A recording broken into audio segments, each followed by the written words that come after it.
سابق ناظم شہر اور پاک سرزمین پارٹی کے سربراہ سید مصطفیٰ کمال نے ناظم آباد الفاروق گراؤنڈ میں خواتین کے جلسے عام کا اہتمام کیا اور جلسے میں ہی خواتین موجود تھی، وہیں قائدین بھی موجود تھے۔ اس موقع پر زبردست آتش بازی کا بھی مظاہرہ کیا گیا۔ خواتین بچوں کے ساتھ آئی تھیں تو یقیناً کھایا پیا بھی ہوگا۔ تاہم جلسے کے اختتام پر پاک سرزمین پارٹی کے سربراہ سید مصطفیٰ کمال نے ایک اہم اعلان کر ڈالا، سنیے انہی کی زبانیں۔ ایک نئی روایت کو جنم دینے جا رہے ہیں۔ ہم نے یہ فیصلہ کیا ہے، یہ گراؤنڈ ہمارا گراؤنڈ ہے، یہ میرے شہر کا، میرے بچوں کا گراؤنڈ ہے۔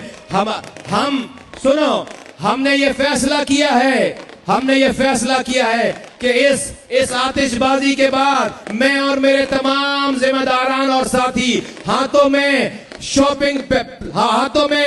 گاربیج کا بیگ پکڑ کر ہم اس گراؤنڈ کو پہلے صاف کریں گے، پھر گھر جائیں گے انشاءاللہ تعالی۔ پاک سرزمین پارٹی کے سربراہ سابق ناظم شہر اور میئر کراچی وسیم اختر کے معطل شدہ پروجیکٹ ڈائریکٹر گاربیج سید مصطفیٰ کمال نے یقیناً ایک اہم اعلان کے بعد عملی طور پر کاموں کا آغاز کیا اور اپنے دیگر رہنماؤں کے ساتھ گراؤنڈ میں صفائی کے لیے بھی کام کرتے دیکھے جا سکتے ہیں۔ یہ ایک ایسا اقدام ہے، لیکن یہ کام دیگر سیاسی جماعتوں کے قائدین کو مصیبت میں ڈال سکتا ہے۔ اب کراچی میں جو جلسہ ہو وہاں قائدین شاپنگ بیگ لے کے گراؤنڈ کی صفائی بھی کریں گے تاکہ ماحول صاف ستھرا ہو۔ سابق ناظم شہر اور پاک سرزمین پارٹی کے سربراہ اور میئر کراچی کے معطل شدہ گاربیج پروجیکٹ ڈائریکٹر سید مصطفیٰ کمال کی اس کوشش کو ضرور سراہا گیا، لیکن میئر کراچی وسیم اختر آج سوچ رہے ہوں گے انہوں نے اپنے گاربیج پروجیکٹ ڈائریکٹر کو معطل کر کے غلطی کی، ان کو برطرف کیا جانا تھا، کیونکہ معطل پروجیکٹ ڈائریکٹر گاربیج بحال ہو سکتا ہے۔ یہ خطرے کی گھنٹی بج گئی۔ یقیناً میئر کراچی وسیم اختر نے اپنے مشیران کی ایک اور غلطی کو آج دیکھ لیا۔